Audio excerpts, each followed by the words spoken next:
59. ഇനി ഞാൻ വയസ്സ് പറയാൻ പോയി എന്റെ വയസ്സിൽ രാമേന്ദ്രൻ എന്നെ ഇടങ്ങാറാക്കിയിരിക്കുക. ഈ രാമേന്ദ്രൻകാരൻ ഞാൻ കുഴപ്പത്തിലായി. രാമേന്ദ്രൻ ഒരു 10 വർഷം മുമ്പ് നമ്മൾ ചിന്തിച്ചു, ഇല്ലല്ലോ, ഇവിടെ ഇരിക്കുന്ന ആരെങ്കിലും ചിന്തിച്ചു ഇങ്ങനത്തെ മാറ്റങ്ങൾ നമ്മുടെ നാട്ടിൽ വരുന്നു? എനിക്കിപ്പോഴും ഓർമ്മയുണ്ട്, ഞാൻ കഴിഞ്ഞ യോഗത്തിനും സൂചിപ്പിച്ചൊരു കാര്യമാണ്.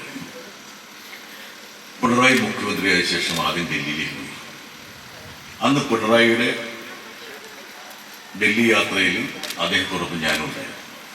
അദ്ദേഹത്തിന്റെ ഉപദേഷ്ടാക്കളിൽ ഒരാളായിട്ട് ഞാനും പോയി. അന്ന് ഞാൻ രാജ്യസഭ MP അല്ല. അവിടെ എത്തി ആദ്യം പോയി പ്രധാനമന്ത്രി കണ്ടു. അല്ല, ഇവിടെ കസേര ഇരിപ്പുണ്ടല്ലോ, എന്തിനാ നിങ്ങൾ അവിടെ ഇരിക്കണേ? ഇവിടെ അവിടെ നിന്നിട്ട് കൊതി നുണയും പറഞ്ഞോണ്ടിരിക്കുക.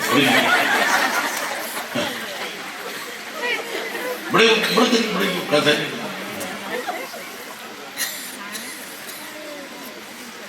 പ്രധാനമന്ത്രി കാണാൻ ചെന്നു. പ്രധാനമന്ത്രി ആദ്യം തന്നെ മുഖ്യമന്ത്രിയോട് പറഞ്ഞൊരു കാര്യമാണ്, നമുക്കിടയിൽ രാഷ്ട്രീയ വ്യത്യാസമുണ്ട്, നമ്മൾ രാഷ്ട്രീയ പ്രതിയോഗികളാണ്. പക്ഷെ ഇന്ന് താങ്കൾ കേരളത്തിന്റെ മുഖ്യമന്ത്രിയാണ്. പ്രധാനമന്ത്രി എന്ന നിലയിൽ എനിക്ക് നിങ്ങളുടെ മുമ്പിൽ ഒരു പരാതി പറയാനുണ്ട്. കേരളത്തിൽ ഒന്നും നടക്കുന്നില്ല. ഒരു പദ്ധതിയും നടപ്പിലാക്കാൻ കേരളത്തിന്റെ ഭരണ സംവിധാനത്തിന് പ്രാപ്തിയില്ല. കേരളം എത്രയോ ഉയർന്ന ഒരു സംസ്ഥാനമാണ് ജനങ്ങളുടെ ബോധനിലവാരത്തിൽ, വിദ്യാഭ്യാസത്തിൽ. പക്ഷേ ഒരു അടിസ്ഥാന മേഖല വികസന പദ്ധതികളും നടപ്പിലാക്കാനുള്ള ശേഷി കേരളത്തിൽ ഇല്ലാതെ പോകുന്നു.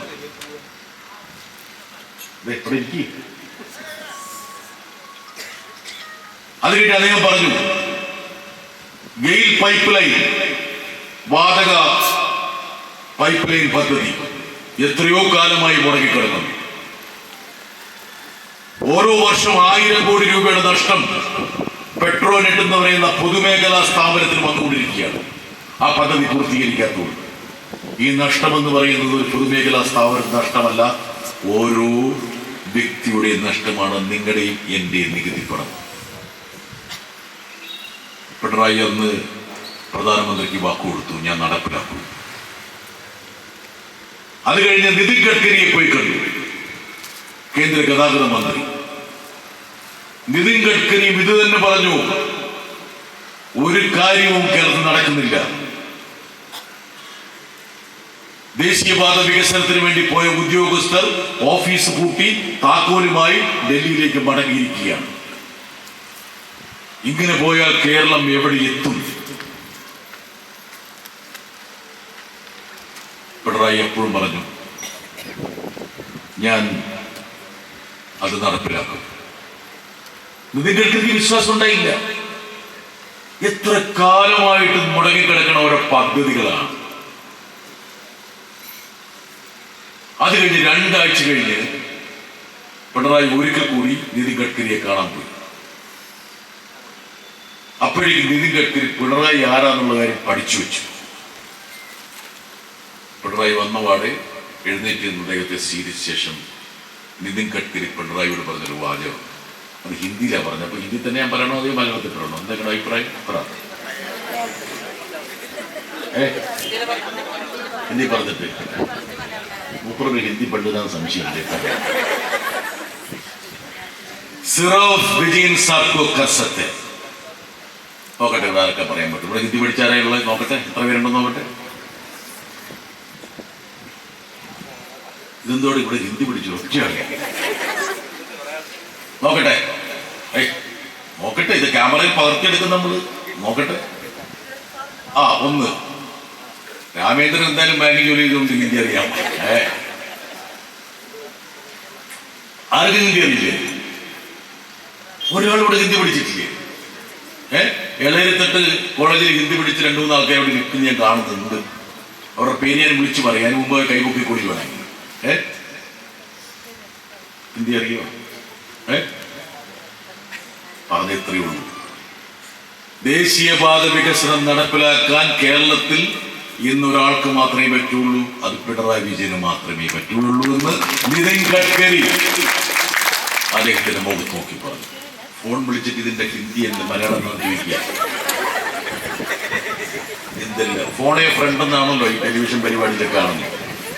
കിട്ടിയ ഭർത്താവ് പറഞ്ഞ എന്നാ മൂപ്പത്തിന്റെ വല്ല അറിഞ്ഞിട്ട് വേണ്ട മൂപ്പം പറഞ്ഞ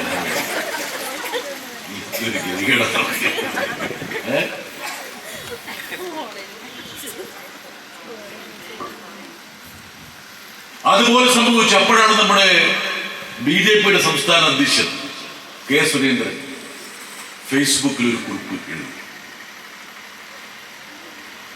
ആർക്കെങ്കിലും ഓർമ്മയുണ്ടോ? അക്കാലത്ത് ഈ മുടങ്ങിക്കിടക്കുന്ന പദ്ധതികളെ മുൻനിർത്തി BJP അധ്യക്ഷൻ കെ സുരേന്ദ്രൻ ഫേസ്ബുക്കിൽ എഴുതിയ ഒരു കുറിപ്പ് നോക്കട്ടെ, ആർക്കെങ്കിലും അറിയാവുന്ന നോക്കട്ടെ. ആർക്കെങ്കിലും അറിയാം എന്താ എഴുതിയത്? എന്തുകൊണ്ട് ഇവിടെ സാമൂഹ്യ മാധ്യമങ്ങളിൽ ആൾക്കാർ കുറവാണ്. നോക്കട്ടെ, ആരാണ് വിളിച്ചു ചോദിക്കുക ഫോണിൽ എന്താണ് സുരേന്ദ്രൻ എഴുതിയത്? സുരേന്ദ്രനോടാ?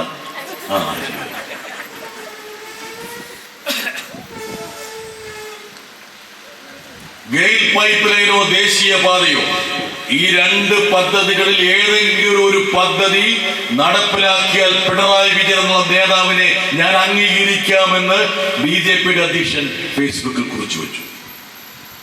സുരേന്ദ്ര, നീ ഇന്ന് ജീവിച്ചിരിപ്പുണ്ടല്ലോ അല്ലേ? ഒന്നല്ല, രണ്ടല്ല, മൂന്നല്ല, നാലല്ല, ഒരു ഡസൻ പദ്ധതികൾ നടപ്പിലാക്കിയ ശേഷമാണ് പിണറായി വിജയന്റെ 10 വർഷം പൂർത്തിയാക്കുന്നത്. ഗെയിൽ പൈപ്പ് ലൈൻ, ദേശീയപാത, മലയോര പാത, ജലപാത, തുറമുഖം, മെട്രോ, തുരങ്കപാതയും കൂടി വരിക. ഓരോ പദ്ധതി നടപ്പിലാക്കുന്ന സമയത്തും VD സതീശനും കോൺഗ്രസ്സുകാരും പറഞ്ഞു ഞങ്ങൾ സമ്മതിക്കില്ല. മലയോര ഹൈവേ ഞങ്ങൾ സമ്മതിക്കില്ല, തുറമുഖം ഞങ്ങൾ സമ്മതിക്കില്ല. അവിടെ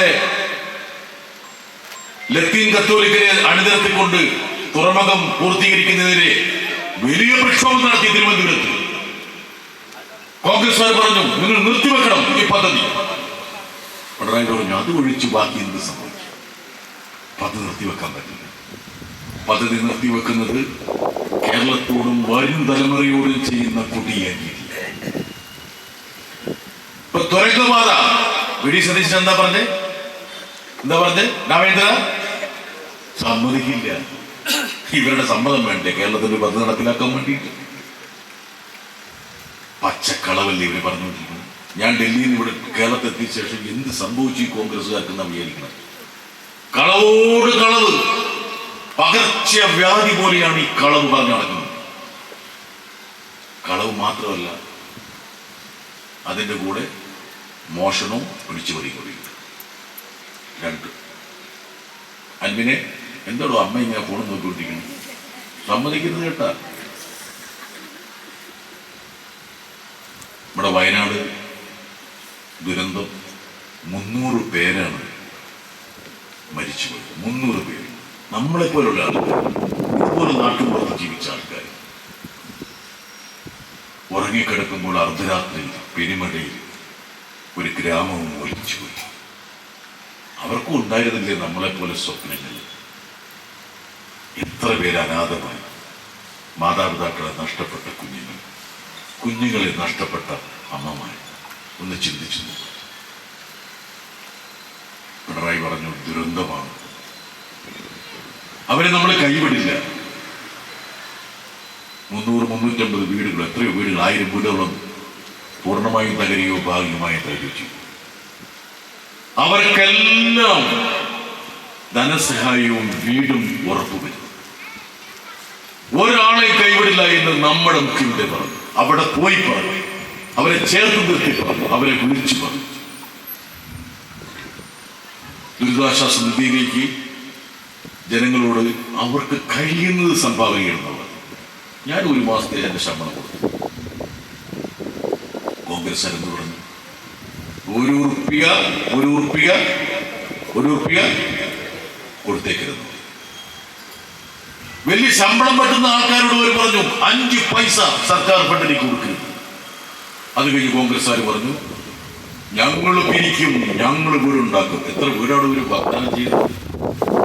KPCC വക എത്ര? എത്ര വീട്? 100. രാഹുൽ ഗാന്ധിയുടെ വക എത്ര വീട്? 100. അപ്പൊ 200ആയി. പിന്നെ വേറെ ചില ആൾക്കാരുണ്ട്, എന്താണ് മീൻ കൂട്ടാനും മാങ്കൂട്ടത്തിനൊക്കെ പറഞ്ഞ ചില കക്ഷികൾ, യൂത്ത് കോൺഗ്രസ്സുകാർ, അവരെത്ര വീട് കൊടുത്തു? 30. അങ്ങനെ 230 വീട് ഒരു വാഗ്ദാനം ചെയ്തു. പിരിച്ചു തുടങ്ങി. ദേശീയ കോൺഗ്രസ് ആണല്ലോ, ലോകം മുഴുവൻ പരന്നു കിടക്കുക. അമേരിക്കയിൽ നിന്നും ലണ്ടനിൽ നിന്നും സിംഗപ്പൂരിൽ നിന്നും ഗൾഫിൽ നിന്നൊക്കെ പിരിച്ചു. കേരളത്തിൽ രശീദ് അടിച്ചു പിരിച്ചു, കൂപ്പൺ അടിച്ചു പിരിച്ചു, കുണ്ടികയിൽ പിരിച്ചു. മൂത്ത കോൺഗ്രസ്, യൂത്ത് കോൺഗ്രസ്, വിദ്യാർത്ഥി കോൺഗ്രസ്, പ്രൊഫഷണൽ കോൺഗ്രസ്, മഹിളാ കോൺഗ്രസ്, എല്ലാ കോൺഗ്രസുകളും പിരിവോട് പിരിവ്. അൻവിനെ ഇവിടെ നോക്കണ, നിന്റെ അമ്മ നിന്റെ ശ്രദ്ധ തിരിക്കാൻ വേണ്ടി പല നമ്പർ കേൾക്കുന്നുണ്ട്. പിരിവോട് പിരിവ്. ഈ പിരിവൊന്നും പോരാത്ത കൊണ്ട് വേറൊന്നും കൂടി അവർ ചെയ്തു. എന്താണ്?